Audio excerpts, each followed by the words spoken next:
Bueno, vivimos un ambiente electoral bastante complicado en esta segunda vuelta, dos opciones que son claramente opuestas, un ambiente polarizado entre Keiko Fujimori y Pedro Castillo, y lo que hemos visto, según reportes, por ejemplo, del SAE de Apoyo a Consultoría, es que 3 de cada 4 empresarios en nuestro país ha decidido postergar decisiones de inversión. ¿Cómo le va a la inversión extranjera? Muy mencionada, ojo, en el plan del candidato Pedro Castillo. Estamos conectados ya con Diego Mellado, embajador de la Unión Europea en nuestro país. Embajador Mellado, ¿cómo está? Muy buenas tardes. Hola, ¿qué tal? Muy buenas tardes. Bueno, la inversión que hacen los países de la Unión Europea en nuestro país es muy importante. Me gustaría que nos diga cuáles son los sectores claves donde está depositada esta inversión, cuáles son los niveles de inversión a los que hemos alcanzado en los últimos años.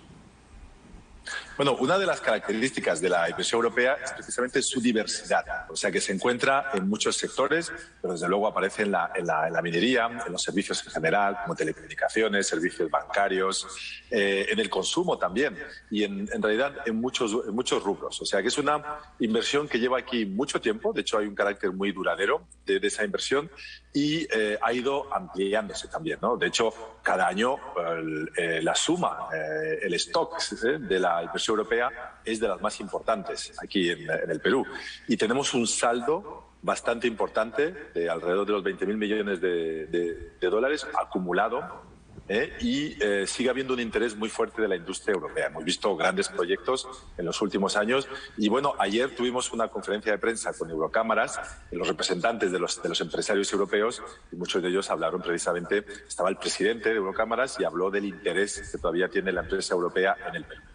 ¿El actual ambiente electoral genera incertidumbre en los inversionistas europeos? Bueno, en todos los países hay elecciones, ¿eh? Nosotros en Europa estamos muy acostumbrados a que haya procesos electorales. Yo creo que el hecho de que el Perú es un país democrático es favorable a la inversión, claramente, ¿no? Este es un país que es atractivo hacia la inversión. Yo creo que eso no se pone en tela de juicio. Lo que explicaron los empresarios en la rueda de prensa conjunta que hicimos es como ocurre en muchos casos, ¿no? Durante un proceso electoral, pues siempre hay algunas expectativas y, digamos, espera, ¿no? Para algunos proyectos de inversión, ¿no? Y eso es un poco lo que creo que la mayor parte de las empresas están haciendo ahora, ¿no? Siguiendo el proceso electoral, pero las grandes decisiones se siguen tomando, eso está claro. Sí, claro, pero de todas maneras sí se nota que hay, digamos, una actitud más de cautela, de esperar un poco antes de tomar ciertas decisiones claves, porque, por ejemplo, cuando hablamos de inversiones en sectores extractivos o telecomunicaciones, hablamos pues de inversiones de largo aliento, ¿no? Claro, desde luego. Pero bueno, yo les hablo desde la perspectiva de los estados, ¿no? de la Unión Europea. Bueno, puedo decirle que las empresas, ¿no? Comunicaron en la rueda de prensa que hicimos con Eurocámaras, es verdad que hablaron de esa espera, ¿no? Que hay y que es lógica en cualquier proceso electoral. Pero desde el punto de vista de los estados, de los gobiernos, por ejemplo, hemos visto operaciones de gobierno a gobierno, ¿no? Que han sido cerradas en las últimas semanas, en los últimos meses, y yo creo que varios estados de la Unión Europea han reafirmado, ¿no? su interés en trabajar directamente con el Perú, bilateralmente o incluso en grupo, ¿no? como bloque europeo. Por lo tanto, los gobiernos sí que han confirmado el interés en seguir trabajando con el Perú y hemos visto contratos de gobierno a gobierno. Ahora, ese es un excelente punto, ¿no? Sobre todo por el éxito que mostró esa modalidad con los Juegos Panamericanos, que se realizaron en nuestro país, unos Juegos Panamericanos que en un principio parecía que no iban a llegar a tiempo, pero que se lograron. Digamos, ¿cuáles son las potencialidades que tiene este mecanismo del gobierno a gobierno? Y que lo explique un poco para que la gente lo entienda. Bueno, pues es un mecanismo que, bueno, ha dado lugar ya a varios contratos interesantes, importantes. Bueno, mucha gente oyó hablar, por supuesto, de los panamericanos.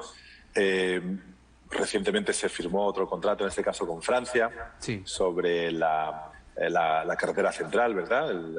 La rehabilitación y también las obras, ¿no? de la carretera central.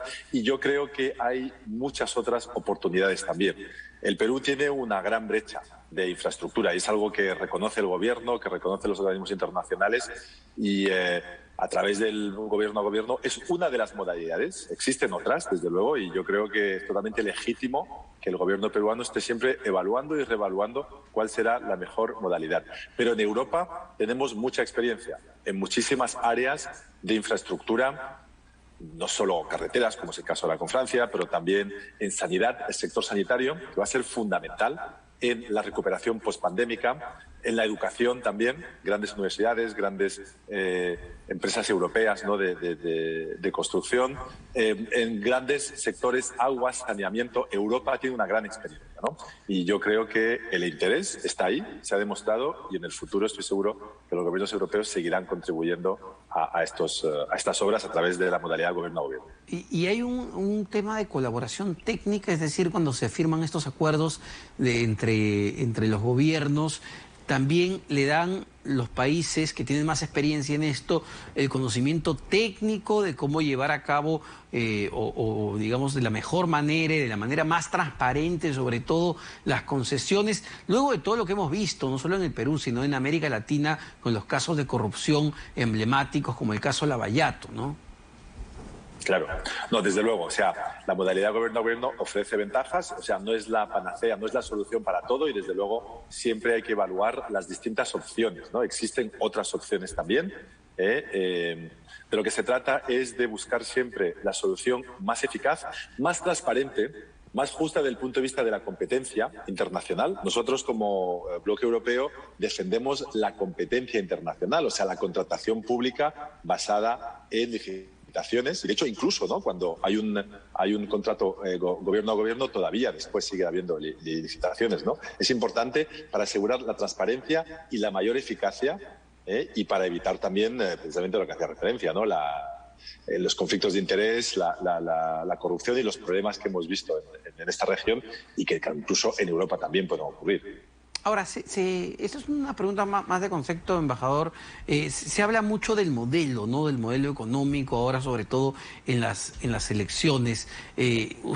Veamos lo que pasa en Europa. ¿Se puede hablar de un solo modelo? En la propia Unión Europea hay un solo modelo, cada país se adapta según sus propias características, con enfoques de desarrollo económico distintos.